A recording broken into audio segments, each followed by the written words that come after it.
Today we start Unit 11, The Rise of Conservatism, covering the years 1974 through 1993. All right, this is our second to last unit, and we cover four presidencies in this unit, focusing mostly on American history here, as well as history in the Soviet Union and other areas that we interact with. And the four presidents we'll learn about this unit are Gerald Ford, Jimmy Carter, Ronald Reagan, and George Bush. All right, so today we're going to be focusing on Gerald Ford and Jimmy Carter. Both were one-term presidents, so we'll be able to go through their time in office fairly quickly. All right, so a little bit about Gerald Ford. He was actually not elected to office. We talked about this a little last unit. He was appointed vice president after the resignation of Spiro Agnew, who was Nixon's vice president in 1973. Okay, so when Nixon resigned in 1974, Ford took the presidential oath of office. So he became president without anyone having voted for him, either for VP or for president. All right. When he was sworn in, he selected the New York governor Nelson Rockefeller as his vice president and kept most of Nixon's cabinet in place, including Henry Kissinger, who we talked a lot about. So Nelson Rockefeller, I think he was the grandson of John D. Rockefeller, if you remember the robber barons that we talked about. He was a part of that crew. Okay. And so, yeah, the only president and VP never elected to their positions serving at the same time. So when Ford became president, pretty much all of his time was consumed by leftover Watergate matters. And he really could not get anything done. Congress could not get anything done. And America was really still hurting from the Watergate scandal. So in September of 1974, Ford issued a presidential pardon to Nixon. Okay, now this is seen as very smart in history, all right, because this allowed the nation to move on so that Ford could focus on things, so that Congress could focus on things, and we could move on as a country. But it did not look that good at the time, all right? His approval ratings plummeted from 71% to 49% in less than a week because people hated the fact that he pardoned Nixon, all right? And a lot of people believe there may have been a deal that allowed him to become president if he pardoned Nixon, but no evidence to that has surfaced. So one of the first things that Ford did after this is he offered government forgiveness to the draft dodgers, people who during the Vietnam War got drafted and fled to Canada. Now that is a felony, which means if they returned to America, they would be arrested. But Ford said, you know what, we want people to come back into our country. So if the draft dodgers perform 2 full years of public service, then he said we will allow them back into the United States and they don't have to serve any jail time. Okay. Now later on, okay, something you need to write in the margin here. Later on, President Carter, who came after Ford, we'll talk about him, he gave an unconditional pardon to draft dodgers. Okay, so the draft dodgers who did not come home once Gerald Ford made this deal to serve 2 years to the country and then you can become citizens again. Those who said, no, I don't want to do that, President Carter gave an unconditional pardon to all of them and said, come on back home. You don't have to serve any public service. You can just come on back home and we'll forget your felony of draft dodging.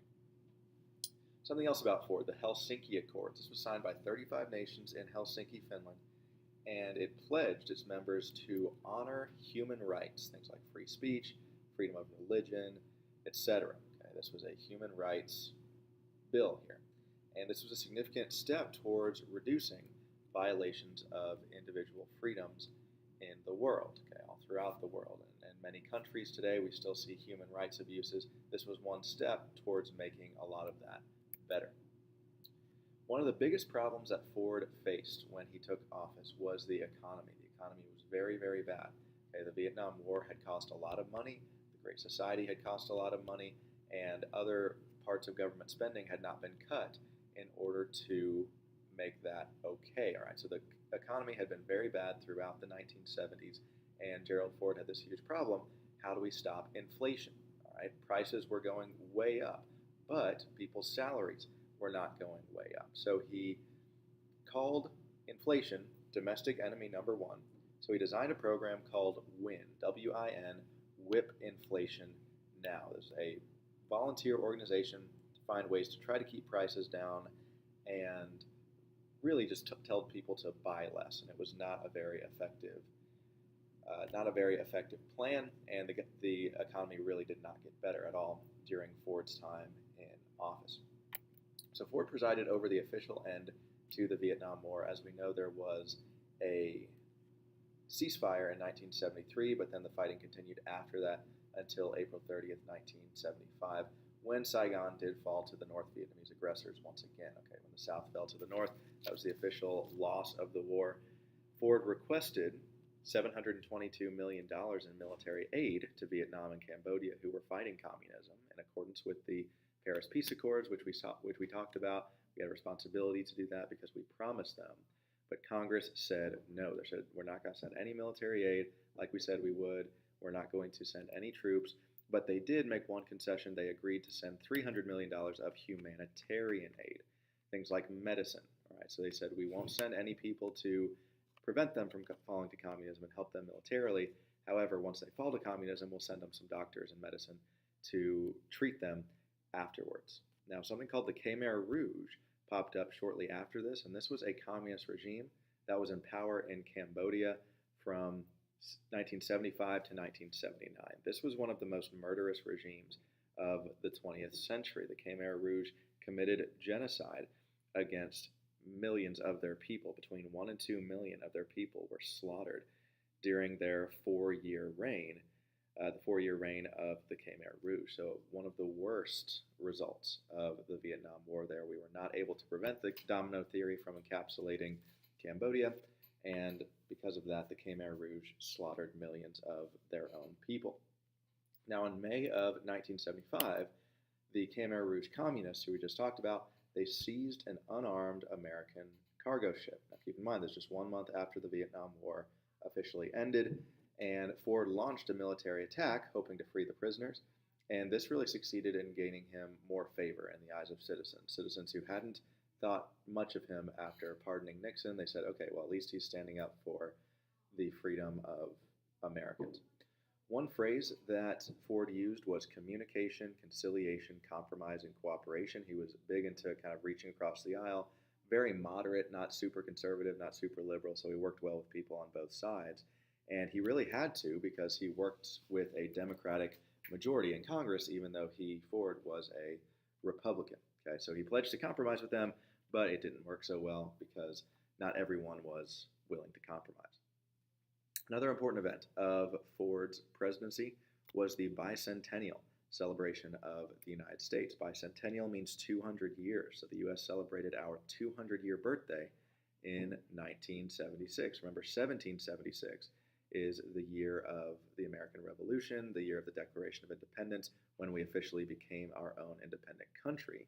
And then in 1976, we celebrated our bicentennial. Okay, there were 76 hats and shirts and pens. Just basically, if you could slap 76 on anything, people would buy it. It was a huge, huge celebration. Now, this page is actually a little bit out of date. Okay, it says here the most recent former president to die, but as of November of last year, or early December of last year, I can't remember which, 2018, George H.W. Bush died. Okay, but Gerald Ford did die in December of 2006, so fairly recently, and he actually asked the Marine Band to play the University of Michigan fight song instead of Hail to the Chief. The Hail to the Chief is right, the kind of the president's song that usually gets played. But he was a former football player for the University of Michigan team. He was one of the best players in the country for a while, very athletic person, and he had them play that instead of Hail to the Chief. Now, he actually survived 2 assassination attempts. He was only president for 2.5 years, but he survived 2 assassination attempts. Both were within a month of each other.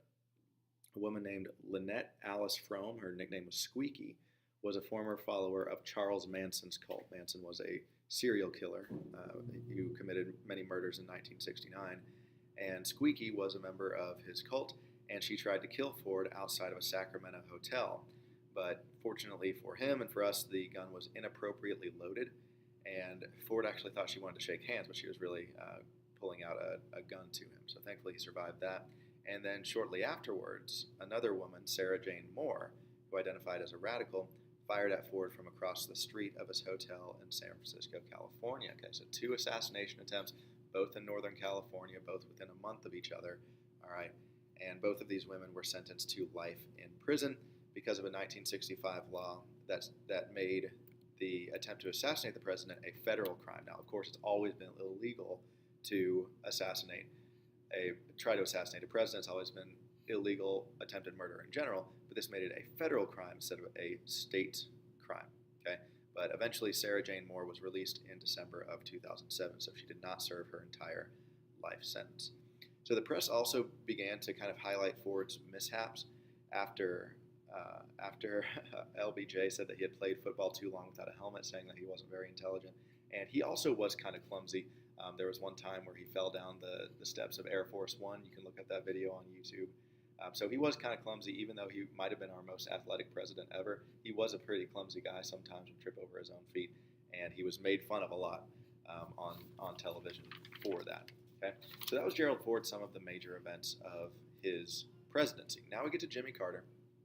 Jimmy Carter won the election of 1976. Okay, so it was Jimmy Carter versus Gerald Ford. Gerald Ford being the sitting president, and Jimmy Carter being his Democrat opponent. All right, very, very close election. Okay, as you see there, the popular vote was within 1.5 million. The electoral vote was very close as well. And really, Jimmy Carter's success in the election of 1975 was because he was very honest, very pious man, and also because he was an outsider. Okay? He was a Washington outsider, far away from Washington corruption like Watergate. And at this time, that is what people wanted. They wanted someone who was completely untainted by Watergate. Who cares if they don't have any experience? We don't want someone who has worked in Washington at all. And that is what Jimmy Carter was. He had never worked in Washington, D.C. He had been governor of Georgia for 4 years, and before that, he was a peanut farmer. Okay, so we pretty much elected a peanut farmer, 4-year governor, to the White House, okay, because we wanted someone fresh, someone new, who was not corrupt, who would tell the truth to us. And with Jimmy Carter, for better or for worse, that is what we got. One of the first things that Carter did... There'll be no break today. All right, sorry, that was an announcement there. One of the things that Carter did was he pushed for ratification of a treaty with Panama to give ownership of the canal back to Panama. He said, now that we have gotten use out of the Panama Canal, we have built it, now it's time to give it back to the Panamanian people. Now, this was very unpopular because he was like, what are you doing? Okay, people have said, what are you doing? We worked so hard to get control of Panama, and now you're just giving it away. But that's the kind of person that Jimmy Carter was. He was always someone who said, okay, well, what would I like if I was in someone else's shoes? Well, if I was from Panama, I would want the United States to give Panama to me. So he was someone who was very morally guided, okay, a very sweet person, okay, a very kind person, but not always a very diplomatic and strategic thinker, okay? So not really someone who would weigh in the consequences of, hey, we lost lives to get Panama, you don't want to just give it up. But he gave it up to the Panamanians because he believed that that was the right thing to do. So we no longer have control of the Panama Canal because of what Jimmy Carter did there. He also created the Department of Energy because there was a severe energy crisis in the 1970s. Okay, we didn't know how to get enough energy or gasoline to power electricity and cars and things like that. So Carter called for conservation. He said conservation of energy and gas. He lowered the speed limits on the interstates to 55. Okay, so very low. There were signs everywhere that said 55 saves lives. Saves lives if you drive 55. If you put your thermostats to 55 in the winter, then it's going to save lives because we're going to use less energy. All right.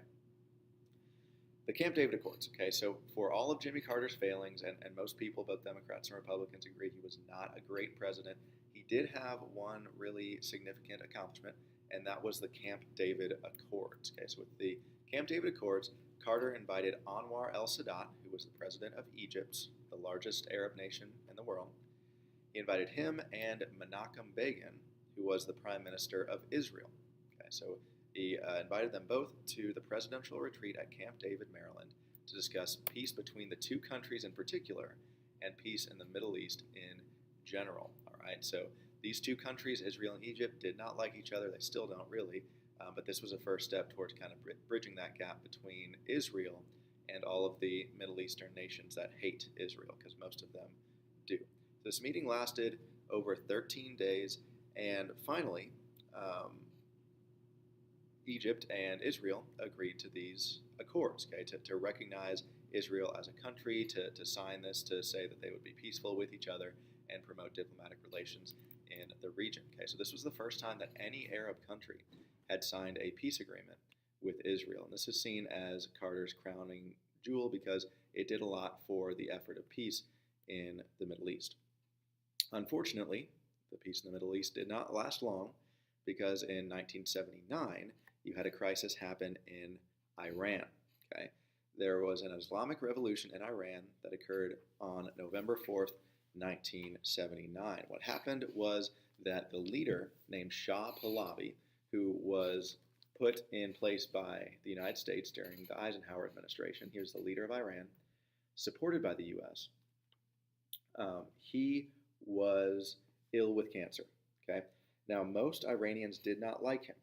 Okay, but Americans did. He made the region stable. Okay, treated his people fairly well, if not the best. Okay, now he was ill with cancer, and he was admitted to an American hospital. Now, when he left Iran to go to America to be treated for cancer, Iranians believed that his presence in the U.S.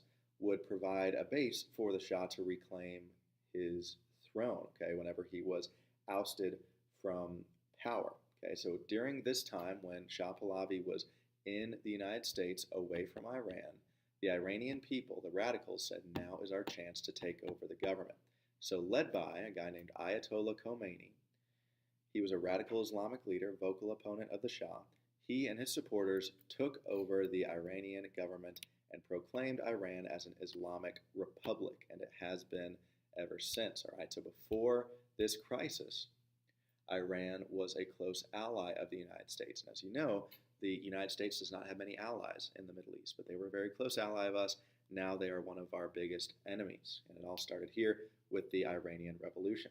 Not only did the Ayatollah Khomeini take over the government, but he also, and his people also, attacked the U.S. Embassy in Tehran, Iran. It was attacked, and all of the American staff within that building in Iran were taken hostage by the radicals. And Jimmy Carter immediately said, we got to get these hostages released. We have to get them sent back home. And diplomatic efforts completely failed. All right, so what Carter then did is he froze all Iranian financial assets in the U.S. and says, we're not going to buy oil from Iran anymore. And then people said, what are you doing? Okay, the fact that we bought oil from them was one of our major bargaining chips, and now you just took that off the table. So that was seen as a blunder on his part as well. There was also a failed military attempt to rescue the hostages, Operation Eagle Claw, in April of 1980, and it was just really a big failure. It was a huge embarrassment for Carter, the fact that he and the U.S. could not get these hostages freed. Okay, we're the most powerful country in the world, supposedly, and yet this small country is basically telling us what to do. They will not release the hostages that they had of ours. Okay, now Carter eventually secured the release of the hostages after 444 days. Okay, nearly a year and a half. These men were in bondage from 1979 to 1981, and they were finally released. But since the Iranians hated Carter so much, they waited until the hour after Carter left office. They would not release the hostages before he left office because they did not want him to get any credit. Okay, so right when Ronald Reagan took office in 1981, immediately the hostages were released. Okay, so certainly the biggest failure of Carter's presidency, the Iran hostage crisis because of the revolution. Okay, one positive thing that Carter did, in addition to the Camp David Accords, is he continued Nixon's China policies. He led to the establishment of more normal relations with communist China, kind of continued those policies. One thing he did is he secured, or he made, how do I say this? He was very concerned with the fact that China did not allow churches or Bibles or missionaries in their country. And one thing about Jimmy Carter is he was a devout Christian. He was a devout Southern Baptist, A big reason why people voted for him is because he was a very good, morally good person, and people wanted that after Watergate and after Vietnam. That's the kind of person they wanted, and that's a big reason why Carter was elected. Now, he met with the leaders in China and said that growing up, all of his heroes were Baptist missionaries to China.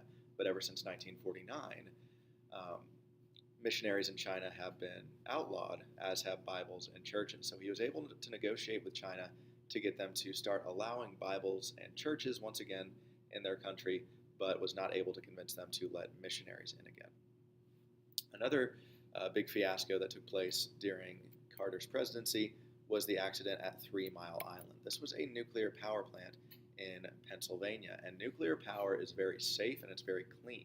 Very, very rarely do you have problems like this, but this was a severe core meltdown in one of the plant's reactors, and people thought that it was going to blow, it was going to explode, and it was going to be like a nuclear bomb going off.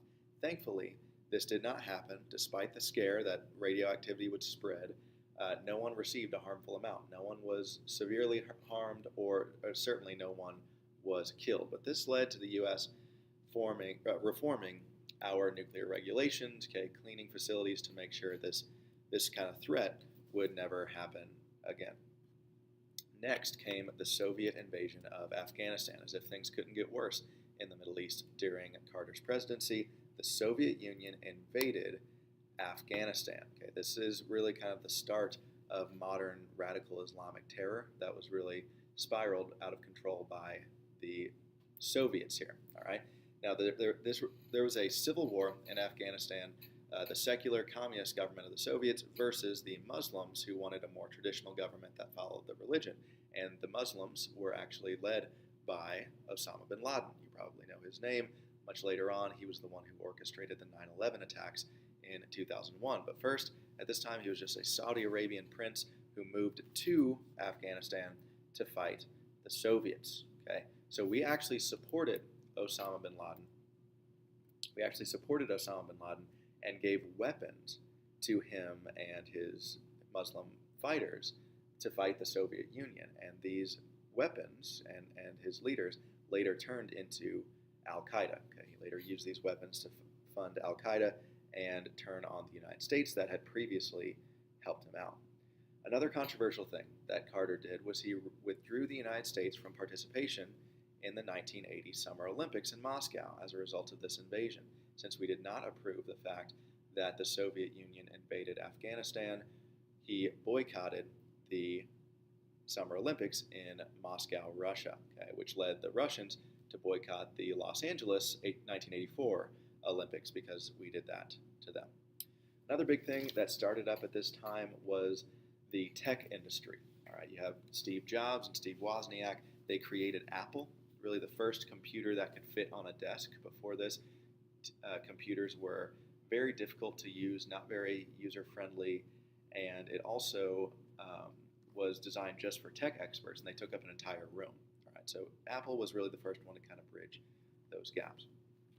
Another common idea at this time was affirmative action. Affirmative action was a new idea during Carter's presidency, basically favoring members of historically disadvantaged groups or minorities in areas of employment, education, and business from which they had previously been historically excluded or kind of downtrodden there, or marginalized. And really, the purpose of this here was to kind of make amends for past failings by kind of overcorrecting. So they said, not only are we going to make things equal for black people and other minorities, but we're going to go even above and beyond that.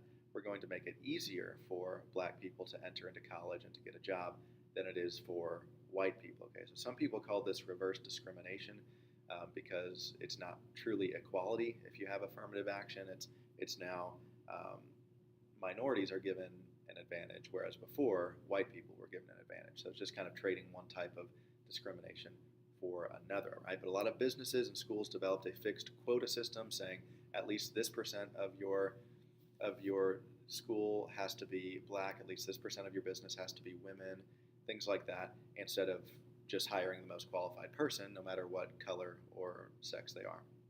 And this practice actually angered a lot of people, and the issue made its way all the way to the Supreme Court in University of California versus Bakke, and the Supreme Court ruled that Alan Bakke, a white man, had been unfairly denied admission to a medical school simply because he was a white male. Okay, but it did uphold affirmative action and quotas as constitutional, as long as race is only one eligibility factor in determining whether or not someone is admitted to a university or gets a job, as long as it's not the only factor. Okay, but some people, as I said, still claim that affirmative action is reverse discrimination. And finally here, the SALT II Treaty. We know about SALT, the Strategic Arms Limitation Treaty with Nixon and Brezhnev as a result of détente. Carter attempted to negotiate a second SALT treaty, SALT II they called it, with the Soviets in order to further reduce nuclear weapons in both countries, thus lessening the chance of nuclear war. Okay? But a lot of members of Congress felt that it threatened American defense, and when the Soviets invaded Afghanistan in 1979, all talk of ratifying this treaty was pushed aside. So SALT II was a failure, unlike Nixon's SALT I. Okay, so those are some of the major events and parts of Carter's presidency. Okay, we got one more page of notes here, just to kind of bridge the gap, fill in the gaps here of things we don't know yet about the Ford and Carter presidency. And the next class, we're actually going to be watching a really cool video about this time period called "The State of the Union is Not Good." And the State of the Union is not good, that was a phrase that Gerald Ford said in his State of the Union address in 1975, all right? Because by saying this, he's basically saying, hey, things are not great in this country. Yeah, we just got out of Vietnam, but the Vietnamese are falling to communism again. Yes, Watergate's over, but we still are kind of feeling the aftershock of that.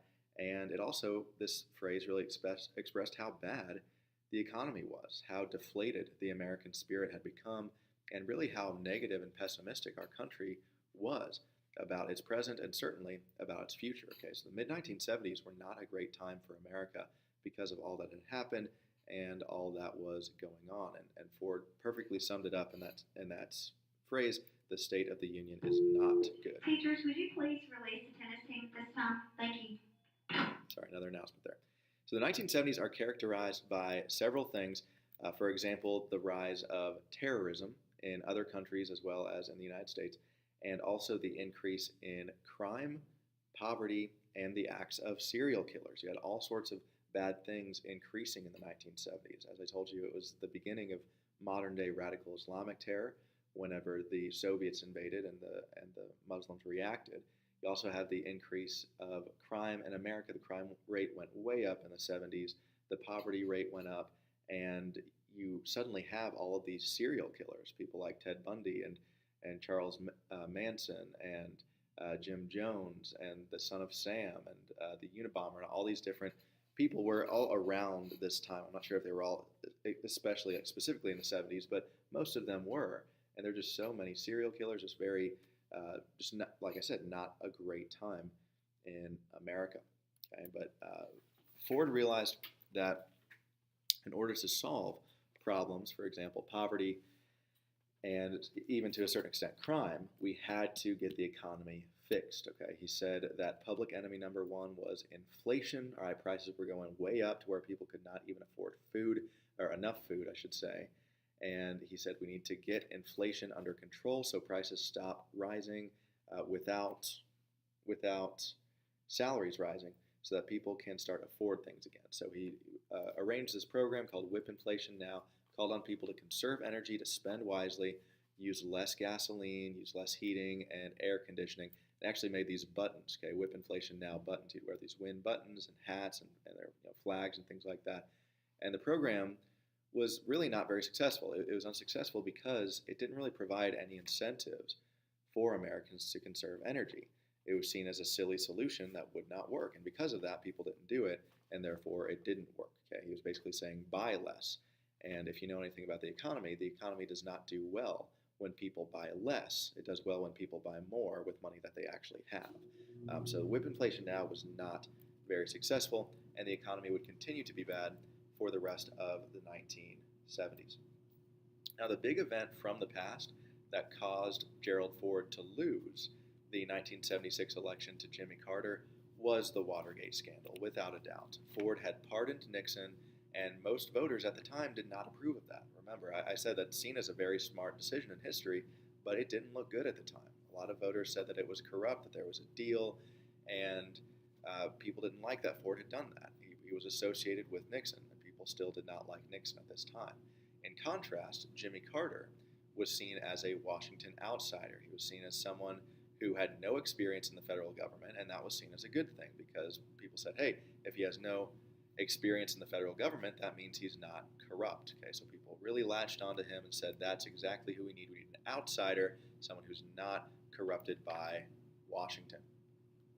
There was an oil crisis in the late 1970s as well during Carter's presidency due to poor relations with oil-producing countries like Iran, like Afghanistan, like we talked about. The price of oil and gasoline more than doubled. Can you imagine the price of gas doubling? I mean, the price of gas always kind of goes up and down, but it kind of stays within a reasonable margin. But could you imagine the gas prices going from $2.50 to $5 this week? I mean, it would be absurd, okay? People wouldn't be able to afford to drive as much or sometimes even get to work, okay? So the price of gas was out of control. And this caused widespread panic, and then it got even worse because a lot of people were not even able to access gasoline to put in their cars because we had such poor relations with oil-producing countries in the Middle East. We could not get oil from them, all right? So that people always complain about the price of gas, but this was the first time that people had to worry about the availability of gas, right? You never hear people say, oh, well, couldn't fill up on gas today. I guess I can't drive this week because there's no gas in town. No, there's always gasoline in town because that's how the market works. It just might be a little more expensive. But here, you literally had people lining up in gas lines, and then by the time they got up there, there was no gas left, and they'd have to go to the next town if they could actually drive that far. So a lot of people had to walk for extended periods of time during the gas crisis. So this energy crisis increased what was called the stagflation that the U.S. was suffering under. Stagflation meaning stagnation or a stagnant economy that's not going anywhere, plus inflation. Usually you have inflation with a good economy because if people's salaries are going up, that means prices naturally have to go up too. But you rarely have a stagnant economy with inflation, but that's what we had in the 1970s. So everyone was looking to Carter for a way out of this crisis. Okay? Looking to the president saying, how are we going to fix this crisis? This is why we elected you, solve this problem for us. So he made a speech on July 15th, 1979, about the oil crisis. And in this speech, people thought he was going to give a solution to the energy crisis. But he started out by saying that our country actually has a much deeper problem than the energy crisis or stagflation. He said we have a crisis of confidence. He said that we, as the American people, have lost confidence in our ability to solve problems and that we need to be more hopeful, be more proactive if we want this problem to be solved. Okay, so this was not perceived very well by the American people. Here we are looking to President Carter for an answer here to get us out of this crisis. And then he comes and basically says that we need to be more confident and need to be more positive and not as obsessed with material things. So this was perceived as kind of a lecture to the American people, as like a rebuke or a scolding of U.S. citizens. It was seen as Carter kind of shifting blame from himself to the American people instead of just buckling down and finding a solution to this crisis. So his poll numbers went way down here, and he became a very unpopular president.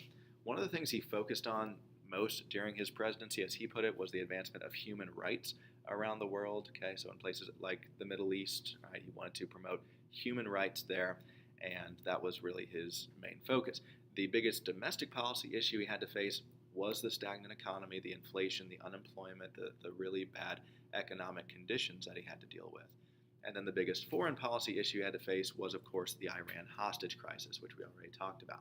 He was never able to get those American hostages released. Not until the moment after he left office were they released. They were held captive by the Iranian radicals for 444 days, finally released within an hour of Ronald Reagan taking office in 1981. So this was seen as an embarrassment and a big failure on the part of Carter. So by the end of the Carter presidency, Americans were feeling very discouraged. Okay, so not only did we have to deal with Vietnam and Watergate and the bad economy under Ford.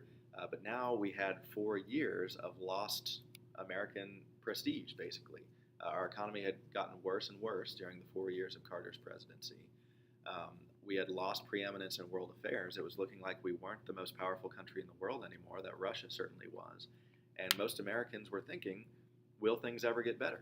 Is this just the new normal? Is this just what we're going to have to get used to from now on, that we're going to have to start to get used to living with less, dealing with less, owning less, and having less power in the world? And that's kind of the message that Carter was spreading, that this might be the new normal.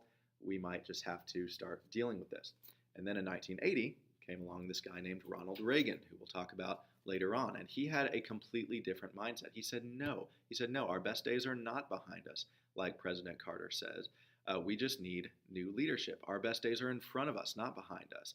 And we need to really take control of the country, take control of foreign policy, take control of our economy, and the time to do it is now. Okay, so his very positive attitude, very encouraging, inspiring attitude really inspired a lot of American people and completely changed this public attitude when Ronald Reagan became president in 1980.